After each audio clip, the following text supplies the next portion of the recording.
Beyonce brought the tour of her album Renaissance to the big screen. The US singer, songwriter, and actress took all the attention at the premiere of the movie Beyonce Renaissance World Tour. Beyonce's skin color was talked about a lot on the night. "You look so white," the famous singer, who dyed her hair blonde and preferred to wear a light-colored outfit at night, was commented by her followers. "You look so white, and did you bleach your skin?"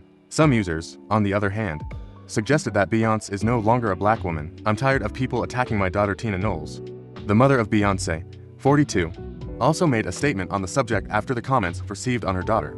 Posting on her social media account, Knowles said, "I'm tired of people attacking my daughter. He works hard for everything he does. Jealousy, racism, and sexism. Double standards. Instead of appreciating a sister, you're doing these things. If you don't like it, you can ignore it," he said. "You say she's trying to be a white woman." Tina Knowles is making a movie called Renaissance. The whole theme is on silver. "And you come and say she's trying to be a white woman by whitening her skin," she said, adding that she was fed up with the criticism directed at her daughter. Knowles concluded his remarks by saying, "I'm tired of you losers." Beyonce, who has 3 children, Blue Ivy, Rumi Answer, has not yet made a statement on the subject.